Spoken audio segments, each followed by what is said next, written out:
mentir, que hay que decir la verdad a la gente. Bueno, en este caso hay que agradecerle a Malcorra que por primera vez blanqueó que los acuerdos con Gran Bretaña se hacen sobre esos acuerdos que son absolutamente lesivos de la soberanía argentina. Hay un cambio muy importante porque Inglaterra salió de la Unión Europea, ganó el Brexit, lo que se llama el Brexit.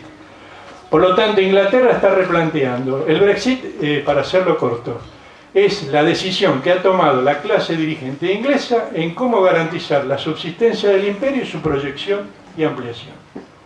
Nunca van a entregar Malvinas porque Inglaterra, el Reino Unido de Gran Bretaña con Malvinas, está en el Atlántico Norte y en el Atlántico Sur. Por lo tanto, es un imperio que está en los dos hemisferios. No existe en la cabeza inglesa la idea de abandonar Malvinas porque el almirantazgo fijó la importancia estratégica de las Islas Malvinas en 1744. En 1744 el almirantazgo británico dijo: Malvinas es importante para el control del territorio sudamericano y para la guerra en caso de que se extienda a este hemisferio. Estamos hablando de más de 200 años, para que vean cómo trabajan los ingleses, a diferencia de nosotros, que a veces discutimos cosas que parecen increíbles. El Brexit replantea las relaciones comerciales de Inglaterra con el mundo y las relaciones militares. Por ejemplo, ahora hay toda una polémica sobre un viaje o viajes que se hacen a Malvinas por distintos sectores. Apareció este hombre, Elstein, gran aportista de la campaña del PRO. No lo dije yo, lo dijo el ex embajador Lustó en un reportaje en el periódico La Nación. Elstein es propietario del 2% de las acciones de Falkland Holding, que es el monopolio comercial en Inglaterra, y ha ofrecido comprar el total de las acciones de Falkland Holding. También es socio de Macri en cuestiones de energía, Elstein. Es vicepresidente del Congreso Mundial Judío y tiene importantes inversiones en todo el mundo. Hubo un intercambio de cartas entre el presidente Macri y la primer ministra británica Theresa May, donde May le dice lo que quiere. No sé si lo puse en la... bueno, está planteado vuelos de Río Gallego. La Cámara de Comercio de Falkland plantea 2 vuelos semanales de Río Gallegos para abastecer las islas, porque es muy cara la logística para los ingleses que están a más de 10.000 kilómetros, y aunque ellos provean desde Isla Ascensión, es muy caro. Hay que mover aviones, hay que mover barcos, es costoso, es muy costoso los seguros. Además, no tenemos idea de lo que sale mover un buque petrolero, porque los seguros, como es zona inestable, aumentan enormemente. Le pide 2 viajes semanales. Hay un acuerdo reservado sobre la explotación del banco de Woodward o Namuncurá para nosotros, que es al sur de Tierra del Fuego. Ahora ustedes vieron el viaje que hizo el presidente Macri a Holanda. Ahí se habló de una cantidad de sonceras, pero lo que fueron a negociar fue la venta de todas las estaciones de servicio de Shell, que las compraría YPF, para que Shell invierta en Vaca Muerta. Así que los anglo-ingleses, los anglo-holandeses van a usar un dinero nuestro para comprar Vaca Muerta y nos van a dejar 600 estaciones de servicio de la Shell que están ya sobrevaluadas, como suele hacerse los negocios de una potencia imperial con un país como el nuestro. En un marco en el cual hay un realineamiento del gobierno de Macri, porque Cristina Fernández venía con el alineamiento Rusia-China. Macri cambia, va aparentemente hasta ahora a un realineamiento hacia Occidente, y hay 4 acuerdos que ya se firmaron. El primer acuerdo que firma Macri, no sé en qué orden lo puse, es con la CIA. Es acuerdos de inteligencia. El segundo es con la DEA. Ustedes han visto que de repente ha entrado a caer una cantidad de droga y se denuncian cosas vinculadas a la droga, cayeron en corriente. Es la disputa del mercado de la droga argentina y sobre todo de los puertos, porque la Argentina es el tercer exportador de cocaína por puerto del mundo. El otro acuerdo muy grave es el acuerdo con la fuerza, la Guardia Nacional del Estado de Georgia, en Estados Unidos, entre Georgia y Estados Unidos y la Argentina y las Fuerzas Armadas Argentinas, que dependen del Comando Sur y le permite injerencia directa a las fuerzas armadas a las fuerzas norteamericanas sobre nuestras fuerzas armadas. Y lo otro que les puedo decir, de esto me hago cargo, es que ya está en el Ministerio de Justicia el estudio de la modificación de la Ley de Defensa Nacional que permite la participación, que impide hasta ahora la participación de las Fuerzas Armadas en situaciones de seguridad interna. Aunque esto se venía tratando en el gobierno de Cristina Fernández, por eso Cristina tiene dos designaciones claves. Una es la de Berni, que utilizó tropas de la Infantería de Marina para desalojar una ocupación de tierra en Santa Cruz, y eso pasó bastante desapercibido. Y sobre todo la designación del general Milani, un hombre del aparato de inteligencia del ejército para la inteligencia interna. Bueno, ahora además se han suspendido, como les dije, todos los proyectos de recomposición del sistema de defensa. Le comentaba a los amigos antes de entrar, todos los aviones Pucará que iban a ser remotorizados han sido despanzurrados y están abandonados. Se han comprado 6 aviones de muy inferior calidad al Pucará, los Texan 6, y se ha ido a la venta indiscriminada de muebles de las fuerzas de defensas, y a una reducción total del presupuesto de defensa en un mundo donde todos están colocándose para ver cómo se apropian de los pasos estratégicos y de la riqueza de las naciones. Bueno, esto es lo de los viajes, los que les dije. Estos son los aviones Tifón que utiliza la Fuerza Aérea Real Británica en Malvinas. Son aviones de avanzada. Esto es parte del ejercicio militar cuando se lanzaron misiles contra aguas argentinas este año. Y ahora el presidente Macri va a Estados Unidos en este contexto mundial, con estos acuerdos que se enuncian. De lo comercial de Inglaterra me olvidé 2 cosas. Cuando se hace el viaje de Pérez Esquivel está en discusión la compra de Falkland Holding, está en discusión un crédito de 1.350 millones de dólares de empresas de Inglaterra para empresas inglesas para comerciar con el Reino Unido, y ahora se ha hecho una negociación por 20.000 millones de dólares de deuda externa del Reino Unido. Bueno, terminando, para darle lugar a la persona más importante, que es el dictador. No sé si algunos de ustedes han visto alguna vez esta película, El gran dictador de Chaplin. Yo les sugiero a todos que se tomen el trabajo de escuchar el alegato final de Chaplin. Esta película se hizo en plena Segunda Guerra Mundial, cuando millones eran masacrados en la guerra y millones eran masacrados en los campos de concentración. Es un alegato genial sobre cuál es yo lo comparto, por eso se los muestro, de cuál sería la aspiración para la humanidad, para todos nosotros, ante las amenazas de guerra de las potencias imperialistas que aspiran a dominar el mundo y dominar los pueblos. Y en relación a Malvinas, terminando, quiero decirle, en primer lugar, el colonialismo es considerado por la Carta de las Naciones Unidas un crimen contra la humanidad. Y no hay la menor duda, porque además esto fue reconocido por Inglaterra en 1946, que en Malvinas hay una ocupación colonial. Esa ocupación colonial empezó en enero de 1833 y se extendió hasta el 2 de abril de 1982. Y la segunda ocupación se reinició el 14 de junio de 1982. En relación al derecho de autodeterminación que los intelectuales argentinos invocan, esto es una falsificación del derecho internacional. La Argentina plantea para los habitantes de Malvinas el respeto a sus intereses, no a sus deseos, porque un inglés no puede desear ser otra cosa más que un inglés, que esa es la trampa jurídica que ha hecho el Foreign Office. Esto lo ha manifestado la Argentina en infinidad de oportunidades. Respetar los intereses, ¿qué quiere decir? Respetar su religión, respetar sus costumbres, respetar su educación, incluso discutir algún tipo de autonomía que permita que, integrada a la nación argentina, los 500 o 600 habitantes que haya en Malvinas vivan cómodamente.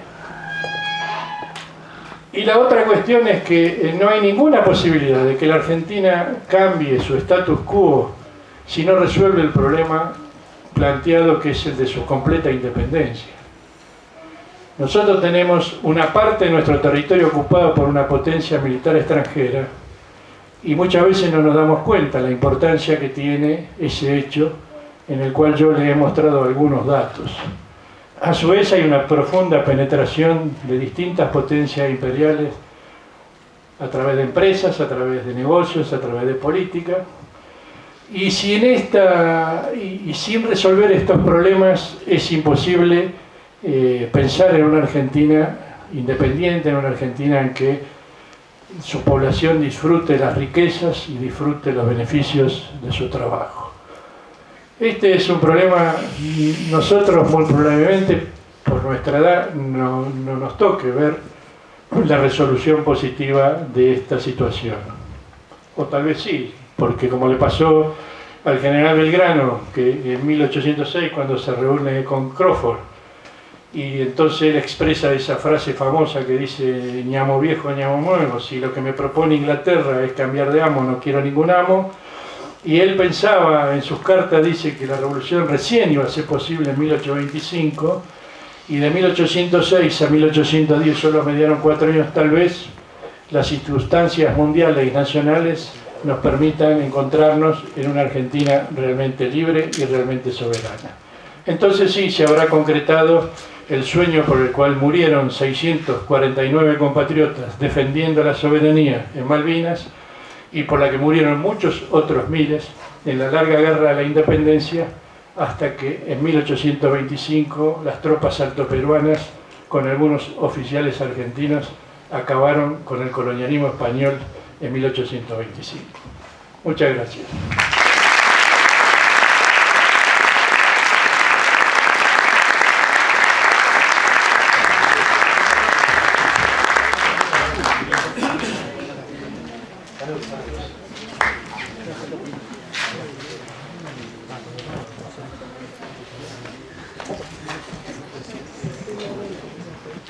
Bueno,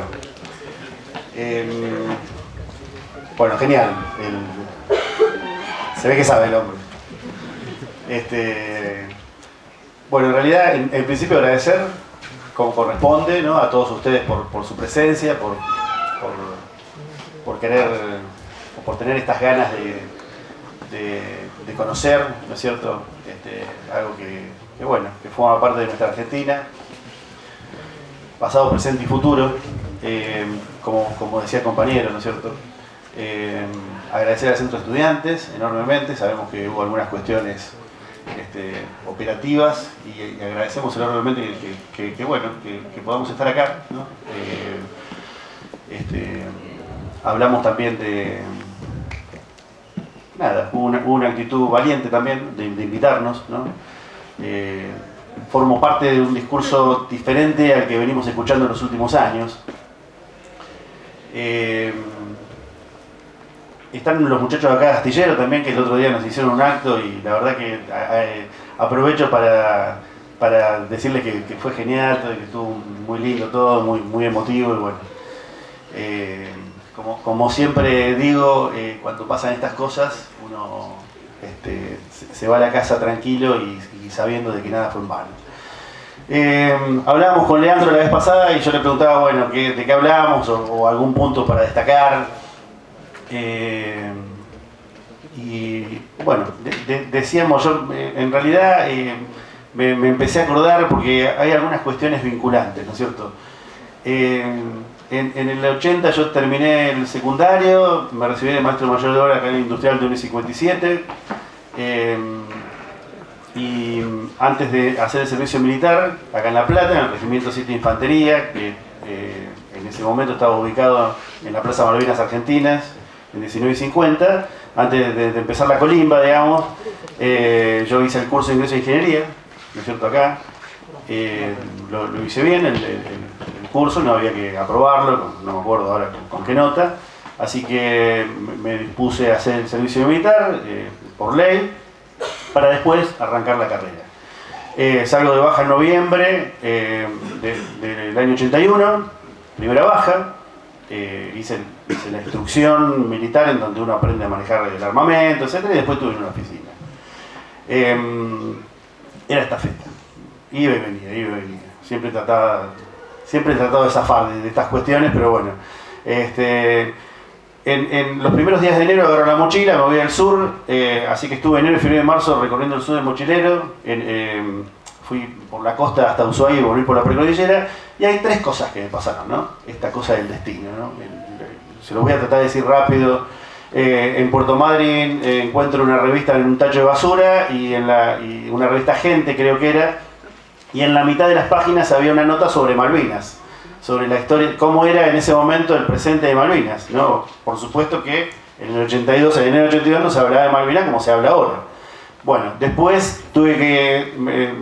yo fui solo, pero después me empecé a encontrar con un montón de gente, así que me encontré con un compañero de Bahía, con una persona que conocí de Bahía Blanca, que era menor, tenía 17 años, así que cruzamos, vieron que para cruzar de Río Grande a Río Gallegos hay que pasar por Chile, entonces como era menor no podía, entonces cruzamos en avión. Y ahí me entero que había avión por LADE a Malvinas, ¿no es cierto? Entonces esta cosa de querer conocer, en algún momento me pregunté qué bueno sería ir a Malvinas, ¿no? Como me hubiese gustado ir a la Antártida. Esta cuestión de querer conocer, yo agarraba la mochila y me iba para un lado, para el otro, me gustaba el sur. No por una cuestión de nacionalismo, yo sabía que Malvinas era un lugar nuestro, había ingleses, pero no era una cuestión así de decir quiero ir a Malvinas porque son argentinas, quería ir a Malvinas para conocer.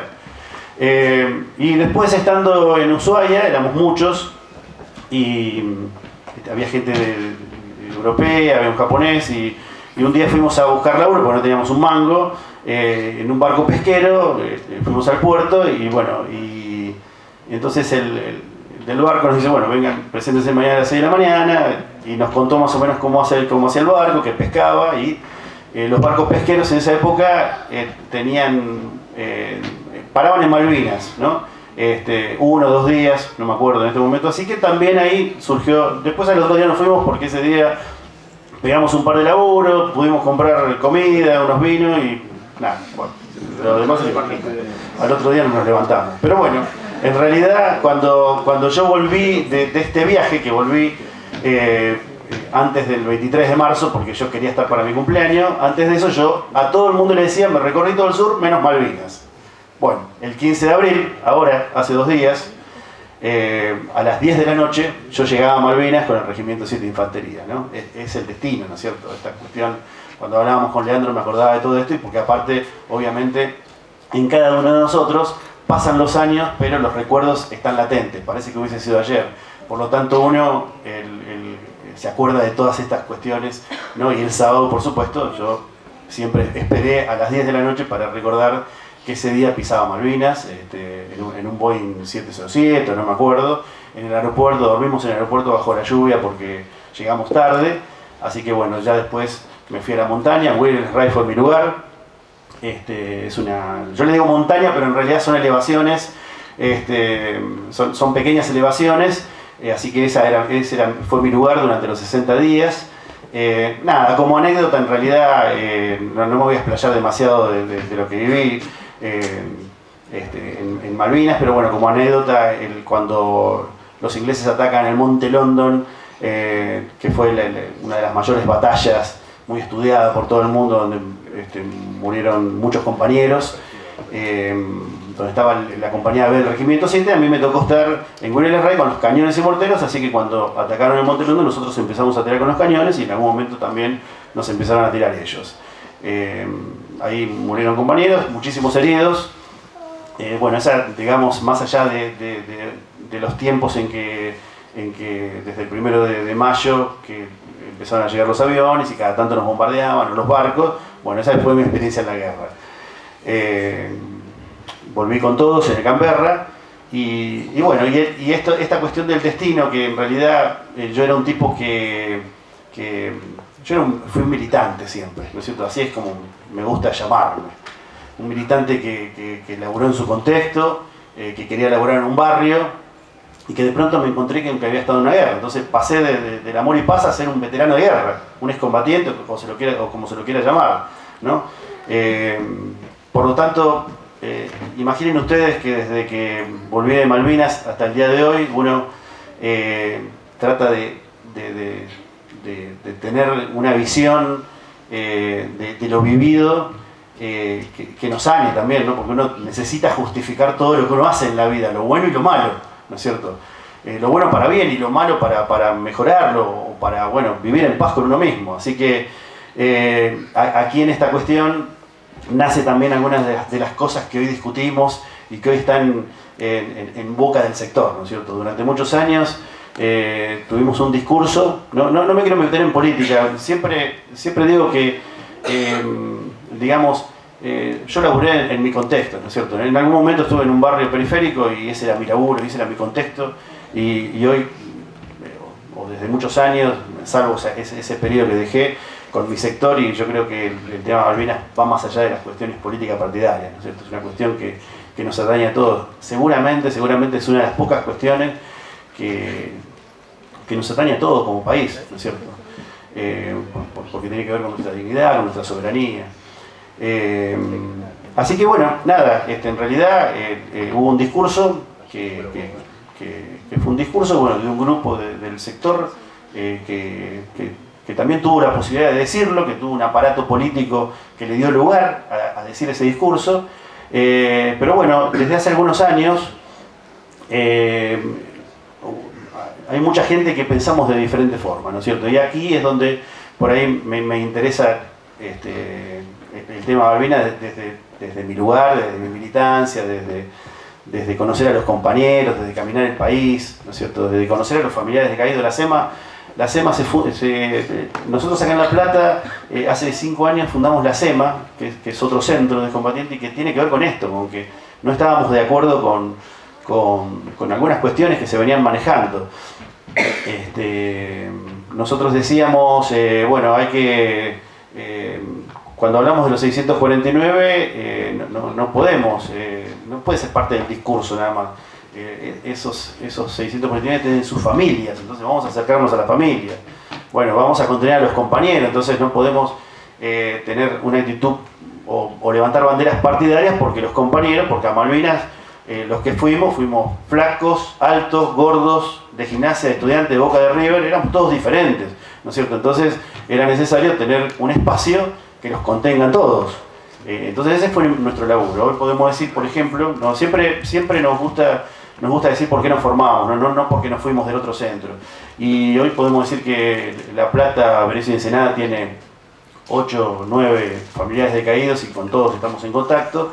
Y bueno, y hay un gran laburo que tiene que ver con la contención de los compañeros. Bueno, pero el tema es que hay un discurso y tiene que ver con esto del destino, lo que me marcó también a mí como persona y a todos, cada uno de los que estuvimos en Malvinas ha vivido una guerra diferente, ¿no es cierto? Algunos por ahí compartimos algunas cosas, otros no todas son respetables, pero bueno, a mí me costó mucho también y soy uno de esos tipos que, bueno, me costó mucho reconocer algunas cuestiones. Yo obviamente jamás voy a hacer apología de la guerra, no me parece una cosa que tenga que vivir nadie, menos un hijo de la edad que yo tenía. Yo tengo hijos de 25, 21 años, me parecería terrible, ¿no es cierto?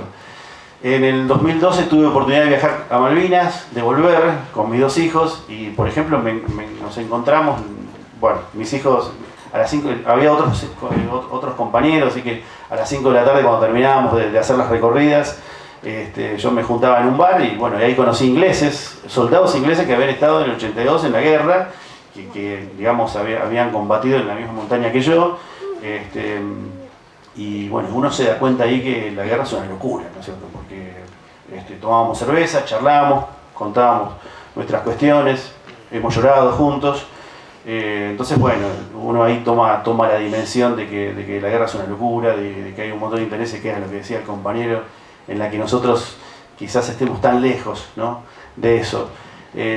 Pero bueno, en este proceso de justificar y de sanación, hay una parte en la que todos, o la gran mayoría, estamos de acuerdo y es el orgullo de lo vivido, ¿no es cierto? Hubo una política en los últimos años que tiene que ver con haber querido hacer un paralelismo entre la guerra de Malvinas y la dictadura. Obviamente sabemos el contexto que se produjo la guerra, ¿no es cierto?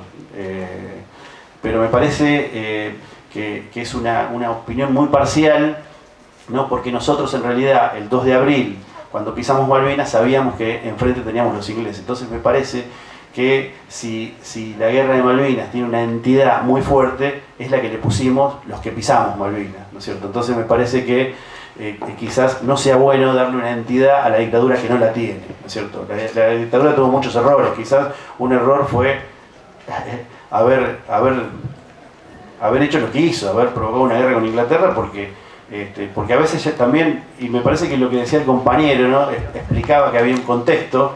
En el 82, yo le sumo el tema de la Antártida, ¿no es cierto? Los recursos naturales, el canal de Panamá era una zona conflictiva por las guerrillas y también ahí era medio complicado. Entonces hubo un contexto en el que también Inglaterra necesitaba tener ese lugar, ¿no es cierto? Entonces, pensar que fue la historia de un viejo borracho, me parece que es una opinión muy parcial, ¿no es cierto?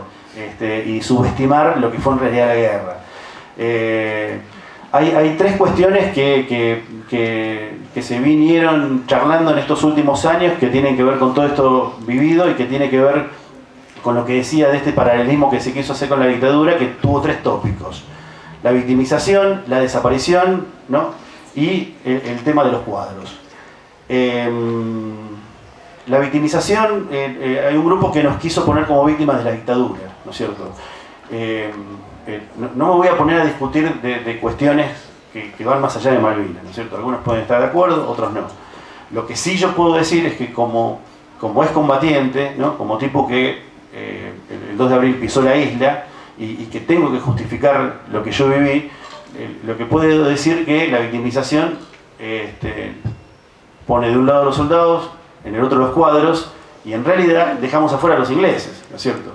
Y cuando uno empieza a revisar la vida de cada uno, y cuando yo me acuerdo ese 12 de junio o el 11 de la noche que tuvimos que empezar a tirar con los cañones y que yo le ponía fichas, entonces yo no quiero ser recordado porque fui víctima de algo, porque no lo fui, porque yo en realidad sabía que estaban los ingleses enfrente. Entonces mi laburo en ese momento, por mí, por los compañeros, por la dignidad, por el pueblo que nos mandaba cosas para que estemos bien, que nos mandaba bufandas, que nos mandaba chocolate, y también por una cuestión de salud mental, porque en realidad la victimización nos agrega un problema más al que ya tenemos, que son las secuelas de guerra y que tienen muchos compañeros. Entonces no estoy de acuerdo, ¿no es cierto? Yo quiero ser recordado por otra cosa. Un compañero mío, un compañero de Rosario, siempre dice: fuimos a Malvinas con el uniforme de San Martín a defender la bandera de Belgrano, y eso es lo que en realidad también nos pasaba a nosotros estando en Malvinas, ¿no es cierto? Esa es una cuestión. La otra cuestión tiene que ver con el juicio o los cuadros que cometieron actos contra los soldados indebidos, ¿no es cierto? Obviamente estoy de acuerdo, hubo un informe, el informe Raptenbach, ni bien terminó la guerra, que fue pedido por el presidente Alfonsini, que lo escribieron militares, donde se destacan todos los errores logísticos que tuvo la guerra, ¿no es cierto? O sea, obviamente que hubo errores. A ver, tenía que ir a un galpón a afanar comida porque no había comida. Estuvimos 60 días cagándonos de frío, ¿no es cierto? En un pozo. Los ingleses no entendían cómo nosotros habíamos estado 60 días en un pozo. Nos preguntaban y decían que no podía ser, porque ellos obviamente bajaron de los barcos, se cagaron de frío, tuvieron problemas para trasladarse, porque Malvinas es un lugar complicado para caminar, la turba, uno pisa y se cae. Entonces, cuestiones logísticas hubo, ninguna duda, hubo errores enormes, ¿no es cierto?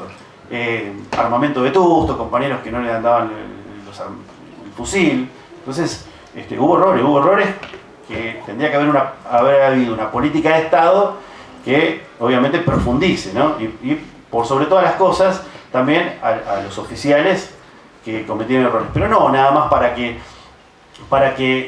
digamos, las Fuerzas Armadas sean responsables, ¿no? Como grupo, porque en realidad, ¿no? Y acá yo separo, los que pisamos Malvinas, entre ellos oficiales y suboficiales, no todos se comportaban de la misma manera, ¿no es cierto?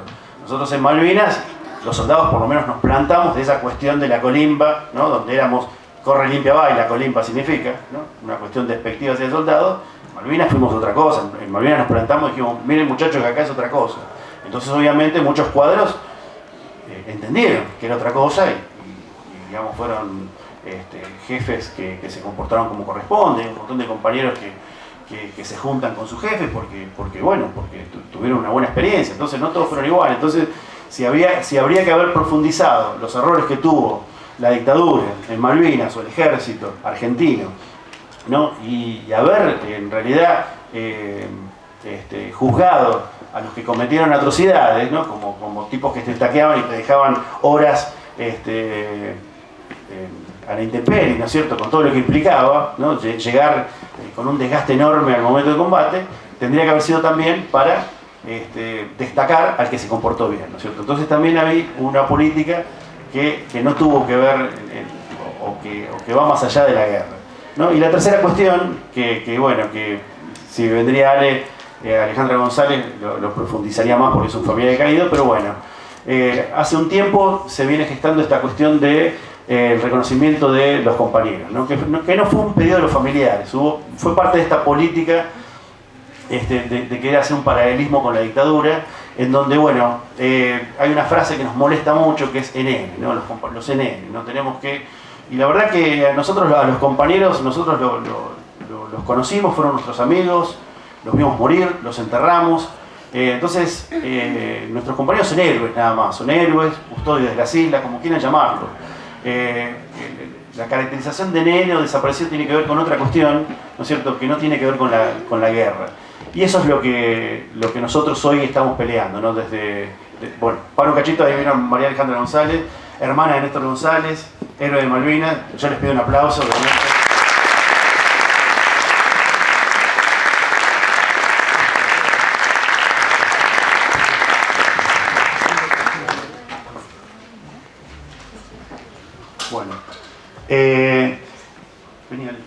Bueno, Ale ahora va a profundizar un poquito más este tema.